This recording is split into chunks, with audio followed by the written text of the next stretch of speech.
BFM TV face à face. Apolline de Malherbe.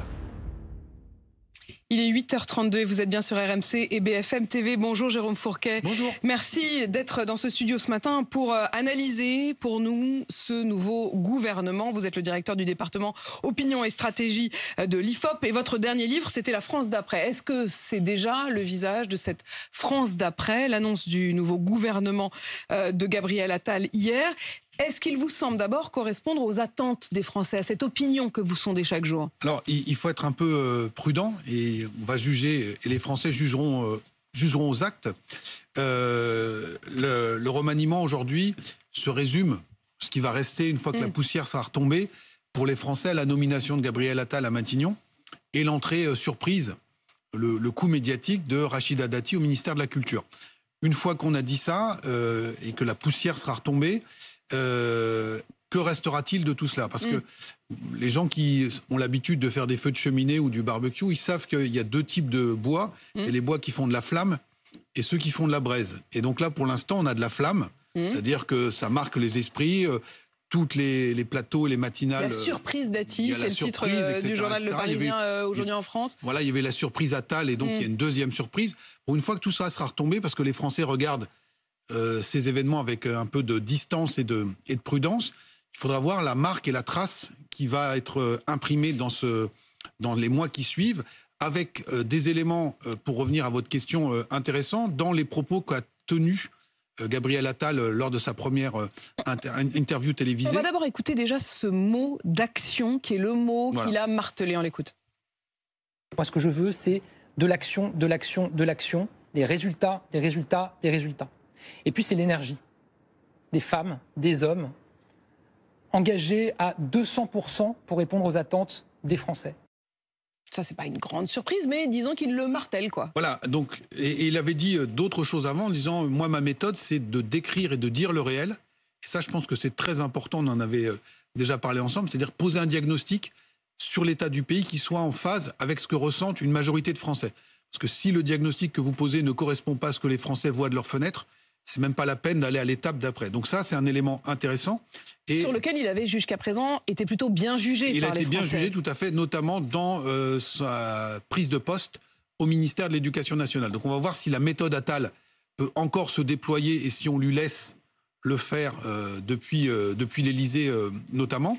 Et puis le deuxième étage de la fusée, si je puis dire, c'est une fois qu'on a posé le diagnostic, est-ce qu'on est en capacité d'agir? Est-ce qu'on agit concrètement? Est-ce que à relativement brève échéance, nos concitoyens voient des changements dans leur vie quotidienne? C'est tout l'objectif de ce remaniement. Quand on regarde les enquêtes d'opinion, on est sur sous les yeux. Voilà, bouteille à moitié pleine, à moitié vide. À l'IFOP, récemment, 49% disaient que ce Premier ministre était capable de réformer le pays. 1 sur 2, c'est pas si mal, mais un sondage de nos confrères qui a été publié sur votre antenne indiquait que pour 2/3 des Français, ce nouveau gouvernement ne serait pas de nature à créer une nouvelle dynamique. Donc il y a une grande perplexité. Ce gouvernement ne donnera pas un nouvel élan. C'est le sondage ELAB, en effet, qu'on a publié hier soir, c'est-à-dire 63%. Ils estiment aussi qu'il ne marquera pas ni un changement de style, ni un changement de méthode. Même si Gabriel Attal a une bonne image, il est considéré comme audacieux par 66%, sympathique par 65% et compétent par 60%. Il est aussi considéré comme sincère. Et ça rejoint peut-être ce que vous disiez à l'instant, Jérôme Fourquet. Donc là, les Français attendent de voir. Et donc, une fois que la flamme de notre barbecue se sera éteinte, on verra s'il y a la braise et s'il y a la capacité à agir dans la durée. J'ai l'impression que vous en doutez un peu. En tout cas, vous n'en êtes pas du tout sûr. On jugera, enfin les Français en tout cas jugeront sur pièce. Et le but de ce remaniement, c'était justement de produire cet effet de surprise, ce nouvel élan. On rappelle la séquence, l'adoption poussive de la loi immigration, les fractures au sein de la majorité gouvernementale et Emmanuel Macron cherchait à reprendre la main. À brève échéance, c'est plutôt réussi. On voit qu'il y a des difficultés dans le camp de l'opposition chez les Républicains, avec le débauchage de Rachida Dati, qui a été automatiquement et immédiatement exclu du parti des Républicains. Mais il faut voir maintenant dans la durée, et notamment dans les prochains mois, dans la perspective des Européennes, si ce gouvernement est en capacité d'obtenir un certain nombre de résultats. On voit, ce qui a été moins commenté également, que Gabriel Attal a aujourd'hui comme directeur de cabinet M. Moulin, Emmanuel Moulin, un ancien proche de Nicolas Sarkozy, directeur de Bruno du Le Maire. Trésor, qui était camarade de promotion d'Alexis Kohler, directeur de cabinet d'Emmanuel Macron. Et donc on voit Il est bien avec tout le monde, j'ai l'impression, ce garçon. Alors, il est bien avec tout le monde, mais il est un pur produit de l'appareil d'État. Et on serait aux États-Unis, on parlerait d'un État profond. Et donc on voit que c'est l'État profond qui pilote toujours en France. C'est-à-dire qu'on a 2 directeurs de cabinet, à Matignon et à l'Élysée. J'essaie de comprendre ce que vous voulez dire par État profond, c'est-à-dire un État Une technostructure. Quel que soit ce qui change à la surface, c'est-à-dire quel que soit le passage de la droite à de la gauche ou quoi que ce soit, est là en profondeur et dirige vraiment le pays, quoi. C'est eux qui tiennent en fait les manettes. Alors bien évidemment, c'est la haute fonction publique. C'est la haute fonction le serviteur de l'État. Exactement, les grands commis de l'État, mais qui sont aussi marqués par une certaine orientation politique et économique. C'est le directeur du Trésor, il est passé dans des grandes structures privées, donc ce qui est absolument pas condamnable. Mais le logiciel... Pas franchement un homme de gauche. Non. Alors même si dans sa jeunesse était rocardien, bon voilà. Mais on est bien là-dessus, c'est-à-dire c'est la technostructure qui aujourd'hui gère le pays. Quand j'écoute ce que vous dites, il y a aussi la question de la capacité réelle de Gabriel Attal à piloter les choses. C'est-à-dire, est-ce qu'il n'est qu'un Premier ministre de façade ou est-ce qu'il va vraiment pouvoir tirer les ficelles? C'est aussi la question du rapport à l'autorité. Il a fait du mot autorité un de ses mantras. Est-ce qu'il va déjà, rien que lui, réussir à l'asseoir, cette autorité, sur les autres ministres notamment? Là aussi, ça va se jouer dans les jours et les semaines qui viennent. Vous savez, c'est souvent la première impression qui imprime sa marque sur l'idée qu'on se fait d'une personne ou d'une situation. Donc là, ça va jouer très prochainement. De ce point de vue-là, le fait qu'il soit allé dans un commissariat flanqué de Gérald Darmanin, et tout le monde a vu les images où manifestement Gérald Darmanin n'était pas forcément... hyper joyeux d'être là. Et il ne pouvait rien dire. Il n'a pas eu la parole. Donc là, ça a été Il écoutait presque religieusement Gabriel Attal. Tout à fait. Donc là, ça a été une première prise de pouvoir par le Premier ministre qui assoit sa légitimité. Encore faut-il ensuite arriver à faire ça dans la durée. Comment tout ça va s'organiser entre l'Élysée, j'ai parlé de l'État profond, les grands barons qui sont tous confortés à leur place, Bruno Le Maire, Gérald Darmanin, Dupond-Moretti et le ministre Sébastien Lecornu. Ministre des Armées. Voilà, ministre des Armées. Donc comment le nouveau Premier ministre, tout talentueux, dynamique, énergique et jeune soit-il, arrive à trouver sa place. Donc c'est tout ça qui va se jouer dans les semaines et les mois qui viennent. La question des équilibres politiques... Voilà, c'est assez clair. Il n'y a plus de en même temps. Enfin, c'est pas et la droite et la gauche. Non, là c'est la confirmation. Il y a 8 ministres de plein exercice sur 14 qui sont clairement estampillés de droite. Ça ne veut pas dire que les 6 autres sont de gauche, puisqu'il y a 1 ou 2 modems. Donc on est clairement là-dessus. Donc on verra s'il y a un petit rééquilibrage derrière avec les ministres délégués, les secrétaires d'État. Mais la grande ligne est celle-ci. Et de ce point de vue-là, Emmanuel Macron tire les pleines conclusions de la séquence politique de 2022. C'est-à-dire on a un pays qui quand même penche nettement à droite. Il a essayé d'envoyer un message à l'électorat de gauche au moment des législatives avec la nomination de Pape Diaye à l'Éducation nationale, ce qui manifestement a fait chou blanc. Et donc les conclusions ont été tirées que désormais c'est vis-à-vis de la droite qu'on va clairement s'adresser, à ceci près qu'on ne va pas jusqu'à un accord en bonne et due forme de gouvernement avec les Républicains pour élargir la majorité et, j'allais dire, aller chercher les 45 voix. Ils auraient pu le tenter. C'est-à-dire que quand on voit l'arrivée de Rachida Dati, qui pour le coup était un vrai pilier de LR, alors de manière très singulière, parce que ça a toujours été une personnalité très singulière, mais elle a pleinement assumé un rôle dans son parti. Les dernières élections, elle était toujours là pour porter la voix des LR. Très haut placée dans les instances internes. Est-ce qu'il aurait pu être tenté de dire, écoutez, avec une personnalité comme elle, on la garde. Elle disait, je veux rester chez les LR. Le coup près est tombé, comme vous le disiez, de manière immédiate. Est-ce que c'est pas une erreur de la part des Républicains de refuser qu'il y ait cette éventuelle alliance? Je pense que le problème se pose dans des termes un peu différents. C'est soit il y a un accord de gouvernement entre le parti sur un certain nombre de textes d'orientation politique et on fait rentrer dans le gouvernement et la majorité des figures qui viennent des Républicains. Mais ce ne serait pas un débauchage personnel comme ça? Mais ce ne serait pas un débauchage personnel. Et donc Emmanuel Macron, fidèle à sa stratégie, ne veut pas aller sur le terrain d'un accord politique en bonne et due forme, mais poursuit la stratégie de débauchage. Ce qui rend fou furieux les Républicains, parce que ça commence à faire beaucoup quand même. Vous avez Bruno Le Maire, Rachida Dati, Sébastien Lecornu, Monsieur Béchu. Tout ça, ça vient des LR. Tout ça, ça vient des LR.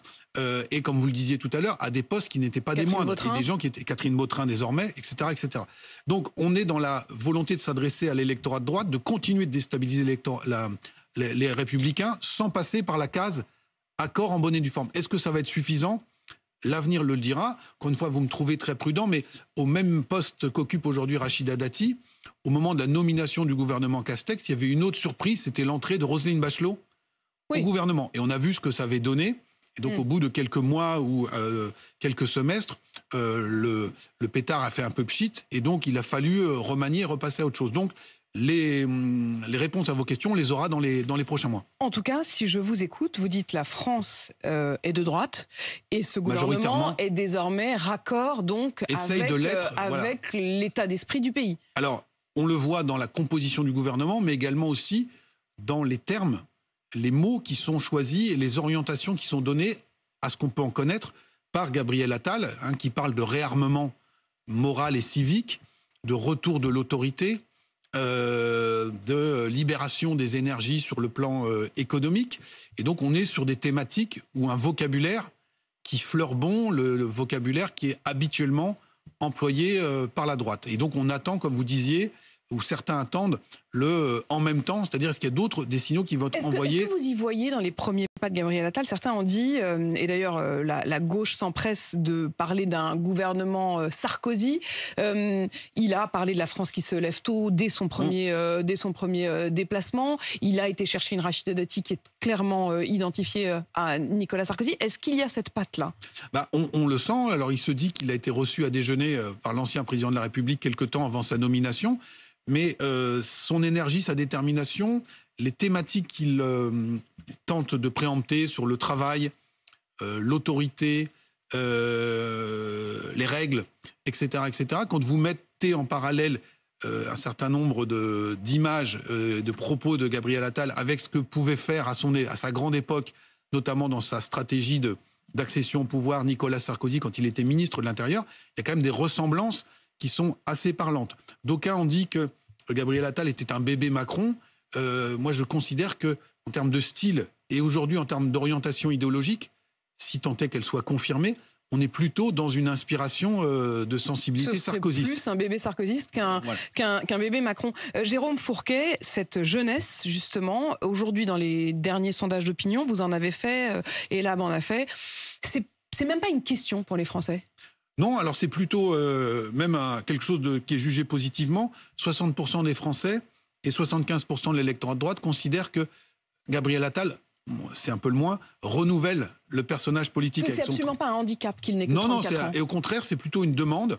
Et là aussi, je pense que c'est quelque chose auquel Emmanuel Macron a eu cœur de répondre, c'est qu'il a diagnostiqué que la vague dégagiste qu'il avait portée au pouvoir en 2017 était toujours active et qu'il fallait donner... y compris, du coup, sur ses propres troupes. Et qu'il fallait sauter une génération et envoyer un message de la poursuite de ces... Sauter une génération, ça veut dire que quelqu'un comme Édouard Philippe, qui d'ailleurs n'a absolument pas réagi, ni à quelques micros que ce soit, ni même sur son compte Twitter, il n'y a pas un mot depuis la nomination de Gabriel Attal. Il y a un effet un peu de sidération.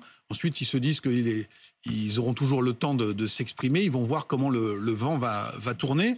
Ils peuvent aussi considérer que c'est qui tout double. C'est-à-dire que soit Gabriel Attal réussit dans ses fonctions à Matignon, que ça devient un concurrent dans la course à la succession d'Emmanuel Macron très sérieux, soit, comme on dit dans le jargon, il se grille, il se brûle à Matignon, et ça fait un rival ou un concurrent de... Et on dit qu'ils se sont parlé, mais en effet, aucune prise de parole publique sur ce point. Autre question de duel ou de concurrence, Jordan Bardella, lui-même encore plus jeune, qui sera la tête de liste du Rassemblement national, qui est donné favori pour les prochaines élections européennes. Est-ce qu'il peut s'installer une forme en effet de duel? Est-ce que l'arrivée de Gabriel Attal peut être un obstacle sur la route du RN? Alors là encore, on verra, mais c'est clairement l'ambition d'Emmanuel Macron, je pense, et des stratèges de la Macronie, que d'installer ce duel dans un premier temps pour les européennes, et puis peut-être par la suite en disant il faut qu'on fasse pièce à la montée de Jordan Bardella, qui surfe notamment sur sa jeunesse. Ne résumons pas ces deux individus uniquement à leur état civil. Ils ont bien d'autres qualités que d'être nés à la date à laquelle ils sont nés. Mais Emmanuel Macron essaye de mettre en orbite quelqu'un qui soit dynamique et qui puisse, sur le créneau de la jeunesse et des débats, tenir la dragée haute à Jordan Bardella. Ce faisant, on installe une nouvelle génération politique qui vient quelque part un petit peu ringardiser, entre guillemets, des personnalités qui sont un peu plus âgées. Des générations au-dessus. Jérôme Fourquet, il est 8h47 et on apprend à l'instant les chiffres de l'inflation. Ce sont les chiffres de l'INSEE. 3,7% pour le mois de décembre. C'est une très légère remontée dans globalement quand même une baisse. Le pouvoir d'achat reste une priorité absolue des Français. Ça n'a pas été immédiatement. Alors le travail, oui, a été un des mots utilisés par Gabriel Attal. Il n'a pas beaucoup parlé pouvoir d'achat. Est-ce que là, il ne fait pas fausse route ? Alors, il faut voir les marges de manœuvre dont vous disposez. C'est-à-dire qu'on peut parler du pouvoir d'achat, il ne faut pas faire de fausses promesses aux Français. Quelqu'un qui a été confirmé dans ses fonctions depuis l'élection d'Emmanuel Macron à Bercy, Bruno Le Maire, rappelle à juste titre, matin, midi et soir, qu'il y a 3 000 milliards de dettes en France. Et donc, on a déjà dépensé beaucoup en termes d'argent public au moment du quoi qu'il en coûte. Et qu'aujourd'hui, les marges de manœuvre sont assez réduites. Et donc, je pense que ce n'est pas une erreur d'appréciation de la part de l'exécutif ou une méconnaissance de la réalité du pays.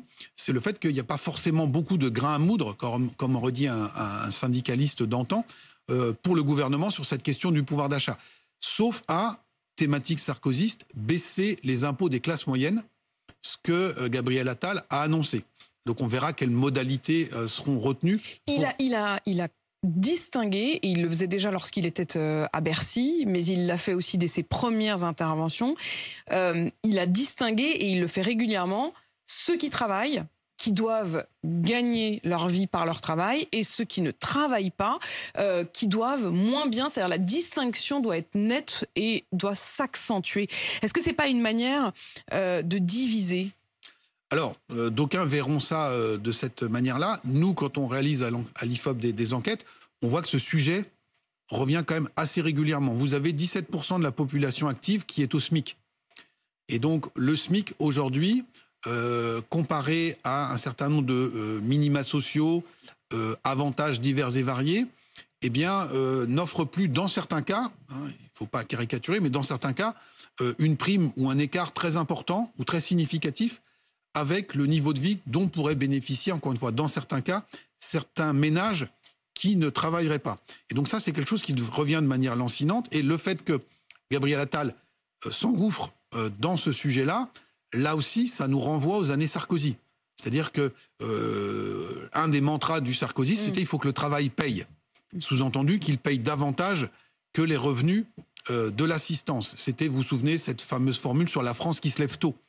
Donc on est là-dessus. Quand Gabriel Attal était dans des précédentes fonctions, à Bercy, il avait engagé des actions contre la fraude fiscale et l'évasion fiscale des grands groupes, mais également contre la fraude sociale. Et il était déjà sur cette thématique. Donc il y a une forme de cohérence et de constance. On verra, encore une fois, s'il est en capacité de passer du diagnostic ou des mots à un changement réel pour les Français. Vous avez l'air de dire que c'est vraiment là-dessus qu'il sera jugé. Tout à fait, dans les prochains mois, et notamment sur cette question de la différence entre revenus du travail et revenus de l'assistance pour tous ceux qui sont 17% de Français qui sont au SMIC, plus toute une partie qui est juste au-dessus. Et le nombre de Français au SMIC qui augmente. Et qui augmente, plus parce que du coup, vu la révalorisation du SMIC, le SMIC finit par rattraper des salariés qui sont dans les échelons qui étaient juste au-dessus, qui ne sont pas, eux, forcément réindexés automatiquement. Merci Jérôme Fourquet pour toute cette analyse ce matin, alors qu'on a appris donc hier soir la composition de ce gouvernement. Je rappelle le titre de votre dernier livre, La France d'après, tableau politique. On y est dans cette France d'après, et justement on va la voir avec les passations de pouvoir à venir. Il est 8h51 sur RMC et BFM TV.